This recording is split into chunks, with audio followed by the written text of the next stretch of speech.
네. 오늘 본문을 보니까 혹시 성경이 생각나시는 분들이 계실지도 모르겠습니다. 오늘 본문 시편 53편은요, 그 시편 14편과 내용이 같습니다. 같아서 제가 시편 14편 설교를 했거든요. 그래서 옛날 시편 14편 설교한 걸 가져올까 하다가 깊이 있게 내용을 사실 보면은 또 그 안에 차이점이 있습니다. 시편 14편과 좀 비교해서 말씀을 보면 좋을 것 같습니다.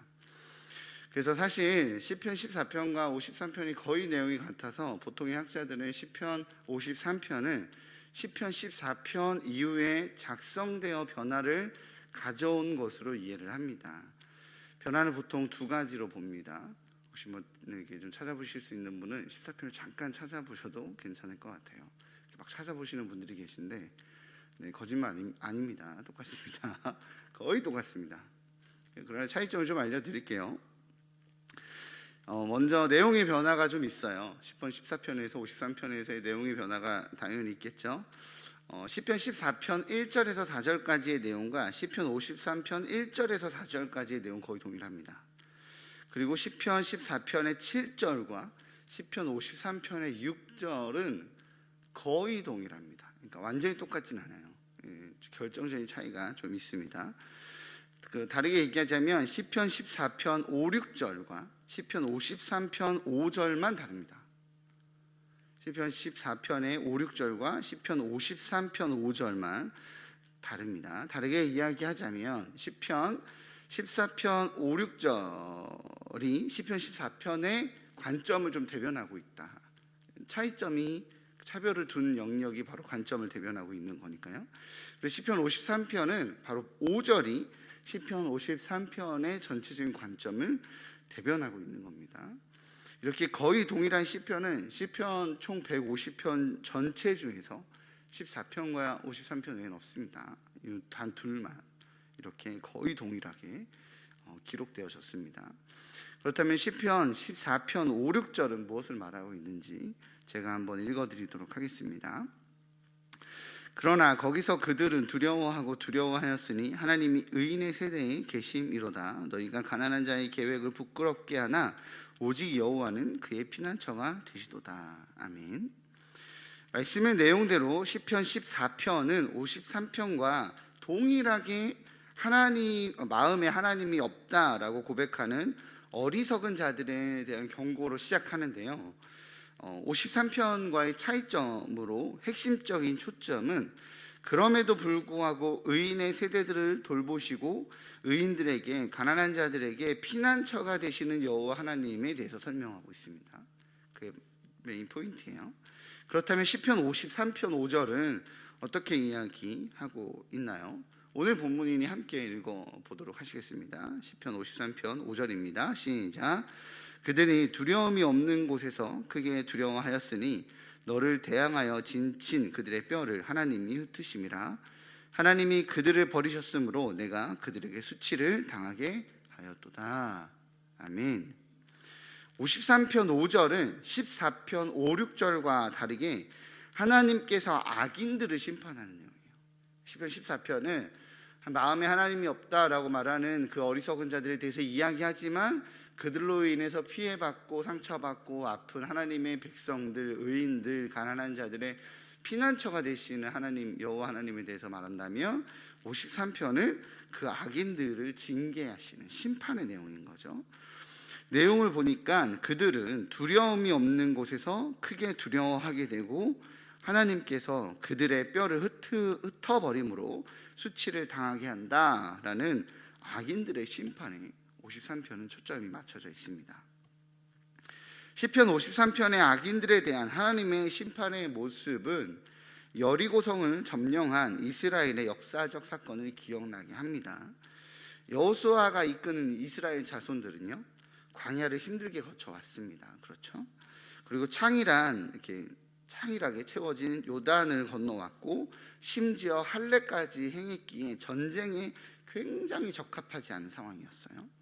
이에 반해 여리고성에 있는 이 악인들은 당시에 아무도 넘볼 수 없었던 가장 견고한 성 여리고라고 하는 성 안에 안전하게 있었습니다. 즉 두려움이 없는 곳에 있었던 거죠. 그러나 그곳에 두려움이 없는 곳에 그들이 거하고 있었지만 하나님은 그들을 두렵게 만드셨습니다.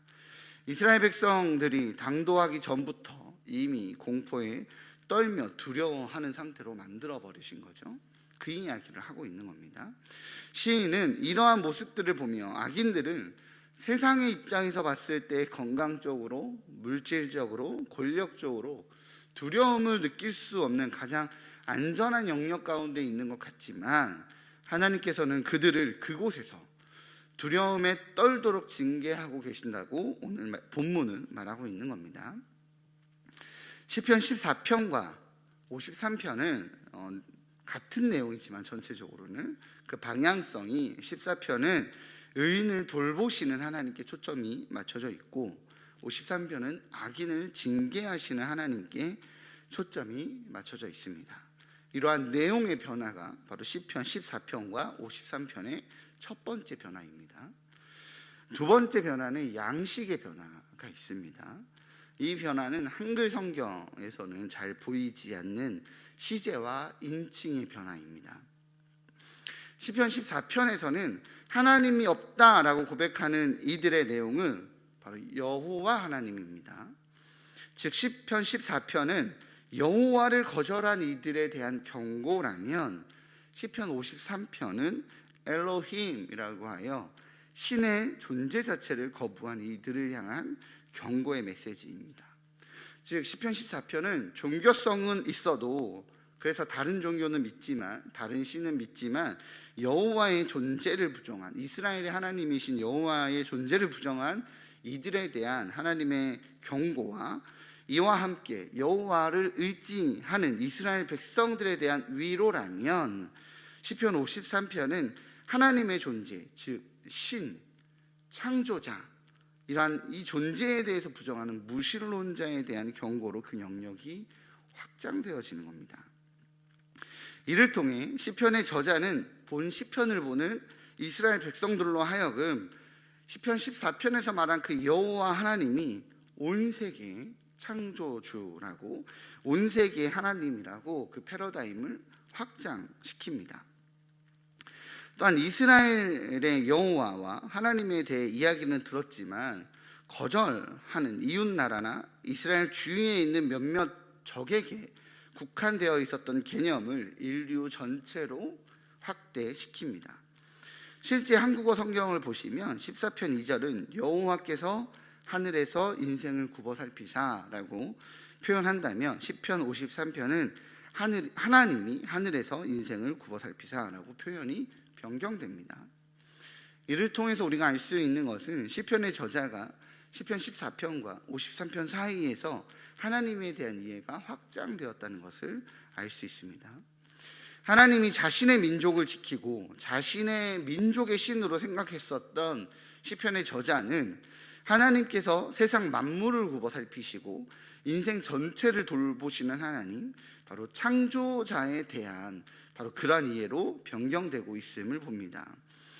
그래서 우리 하나님께서는 창조자에 대한 갈망으로 하나님을 찾는 자가 있는지도 돌아보고 있음을, 만물의 창조자로서의 그 위치에서의 관심을 보이고 계신 하나님에 대해서 설명하고 있는 거죠. 이렇게 하나님에 대한 이해가 변화되었습니다. 마지막으로 시제가 바뀌었어요. 시편 14편은 시편 14편에서의 시인은 의인을 돌보시고 악인을 징계하시는 여호와의 일하심에 대한 동사를 미완료로 표현하고 있습니다. 즉 미래에 하나님께서 그렇게 행하실 것입니다. 의인을 돌보실 것입니다. 악인을 징계하실 것입니다 라고 미완료 시제로 표현이 되었는데 시편 53편 원문에는 이 미완료 표현들이 완료형으로 변경됩니다.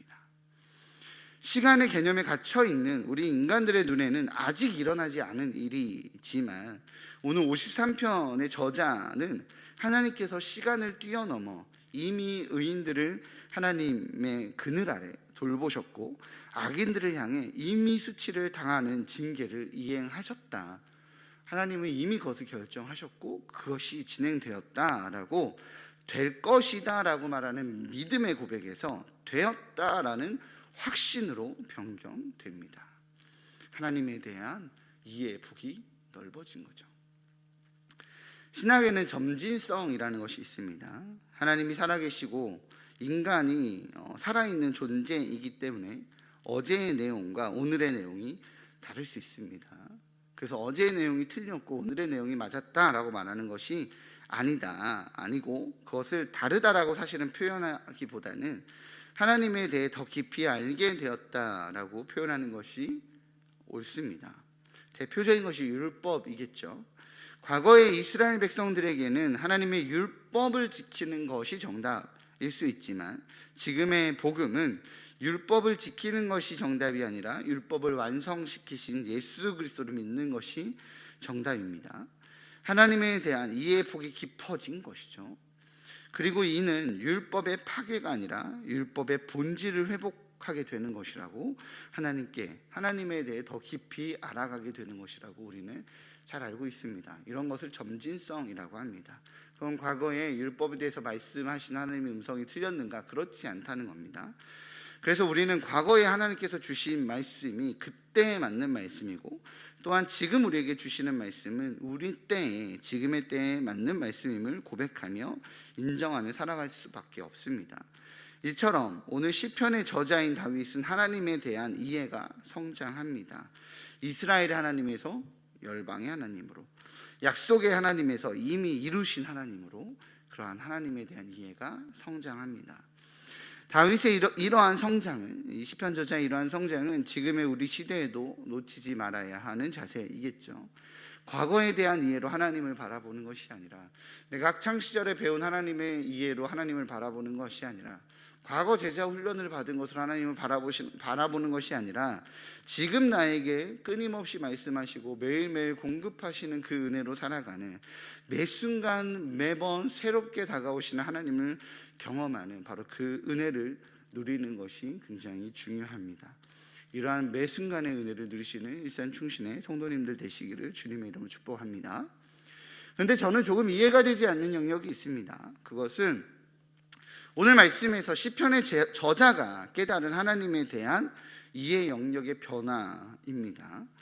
오늘 14편에서 여호와를 인정하지 못하는 어리석은 자들의 득세 속에서 시편 14편은 의인들을 보호하시고 지키시는 의롭고 선한 하나님을 표현했다면 시편 53편은 악인들을 징계하시고 그들을 완전하게 진멸하시는 하나님에 대한 이해로 초점이 맞춰져 있습니다. 그렇죠? 이를 보면서 과연 이러한 시각의 변화가 하나님에 대한 이해의 성장으로 볼 수 있는가라는 질문이 오늘 본문을 준비하면서 시편 14편과 비교하면서 들었습니다. 왜냐하면 우리는 심판자로서의 하나님을 구약의 하나님으로 이해한다면 사랑의 하나님, 위로의 하나님, 참으시는 하나님, 모든 짐을 지고 십자가에서 죽음을 선택한 절대선의 하나님을 신약의 하나님으로 보통은 알고 있기 때문이죠. 그것이 하나님에 대한 이해로 더 깊어졌다라고 우리는 이해하기 때문에, 저 역시 그렇게 바라보기 때문에 이 부분이 좀 이해가 되지 않았습니다. 이러한 질문으로 본문을 붙잡고 깊이 하나님 앞에 기도하고 묵상할 때 떠오른 것은 바로 오늘 설교 제목인 어리석은 자의 최후였습니다. 여호와로, 이스라엘을 돌보시는 하나님으로, 자기 백성을 지키는 하나님으로, 나의 이 공동체의 주인으로서 다가오시는 우리 주님은 의인을 돌보시고 가난한 자의 피난처가 되시는 하나님이십니다. 시편의 저자는 그를 고백했죠. 그러나 나의 하나님을 넘어 열방의 하나님으로, 세상의 통치자로서의 하나님은 사실은 심판자이심을 시편 53편의 저자는 확인하게 됩니다. 우리는 그러한 하나님의 심판이 그러한 결과가 되는 세상에서 피난처로서 나의 하나님이 되시는 은혜를 입으며 살아가는 존재입니다.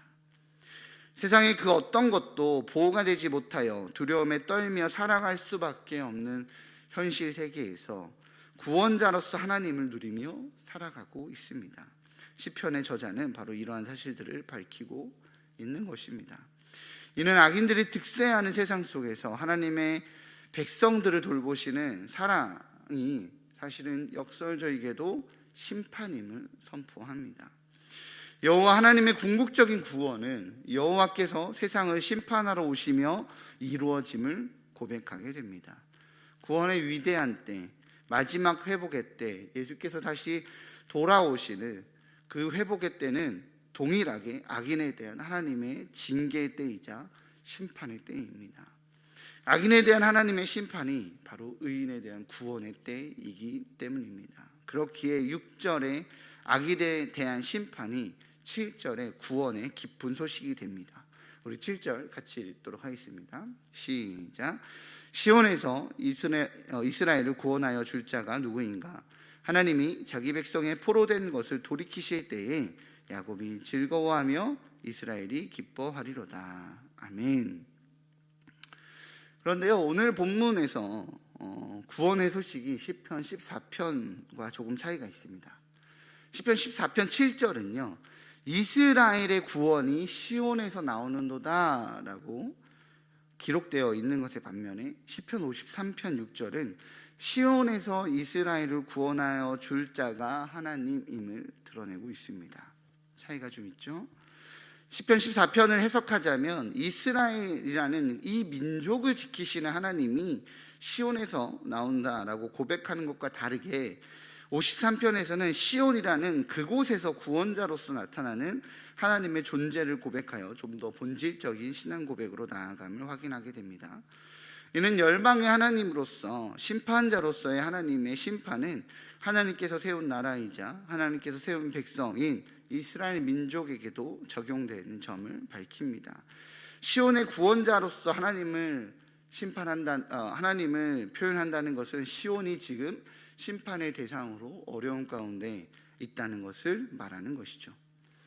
즉 하나님의 심판은 시온이라는 그 안에 있음에도 불구하고 하나님의 백성이 아닌 하나님이 없다라고 고백하며 어리석은 자로 살아가는 이들도 심판의 대상이 된다라고 말합니다. 이스라엘 족속이라는 민족 공동체 안에 있으나 하나님을 인정하지 못하고 하나님이 없는 것처럼 부패하며 가증한 악을 행하여 선을 행하지 않는 자에게도 해당이 됩니다. 그리고 그 안에 구원자로서 또한 심판자로서 하나님을 드러냅니다. 이는 교회 안에서도 마찬가지입니다. 죄송하지만 교회는 방주가 아닙니다. 교회 안에 있으면 하나님의 심판의 때에 목사님 손잡고 하나님께 올라가지 않습니다. 교회 안에 있으면 심판의 때에 기도 열심히 하는 권사님 손잡고 하나님께 올라가지 않습니다. 어렸을 때부터 교회를 다녔으니 모태신앙이니 라는 것으로 이곳에 소속되어 있는 것보다 더 중요한 것은 하나님의 백성으로서 하나님을 찾는 자로 살아가는 것입니다. 이와 같이 시편의 저자는 악인들의 심판이 궁극적인 의인들의 구원임을 선포합니다. 그것이 심지어 시온 밖에 있는 이들과 시온 안에 있는 이들 모두를 포함해서 말입니다. 주님 오실 날을 기다리며 우리는 신앙생활을 합니다. 이러한 우리의 신앙생활이 교회 생활이 되지 않았으면 좋겠습니다. 이는 열심을 다해 교회 생활을 하지 말라는 말씀이 아닙니다. 신앙생활을 교회 생활로 끝내지 말라는 말씀입니다. 하나님이 없다라고 고백하지 않는 지혜자들은 열방의 주인으로서 역시 하나님을 인정하기에 교회 밖 나의 일상에서도 하나님을 인정하며 주인으로 모시고 살아갑니다. 신앙과 일상이 구별되지 않는 것이죠. 저 세상 땅끝도 열방의 끝이라면 내 삶의 자리도 열방입니다. 그러하기에 열방의 주인이신 우리 주님은 나의 삶의 자리에서도 주인이십니다. 열방의 주인으로서 하나님을 인정하기에 교회 안에 있으나 교회 밖에 있으나 나의 모든 일상에서 하나님을 드러내어 시온에서 이스라엘을 구원할 자, 모든 열방에서 하나님의 백성을 구원할 자이신 예수 그리스도를 따르는 우리 일산 충신의 가족들 되시기를 주님의 이름으로 축복합니다. 삶의 자리에서 하나님이 없다고 삶으로 말하며 온갖 악과 죄와 게으름과 하나님을 향한 눈가림으로 하루하루를 보내다가 오늘 말씀의 제목대로 어리석은 자의 최후의 자리를 맞이하는 것이 아니라 하나님의 심판의 순간이 구원과 감사의 순간이 되는 그 매일의 삶을 살아가시는 다시 한번 우리 일산 충신의 가족들 되시기를 주님의 이름으로 축복합니다.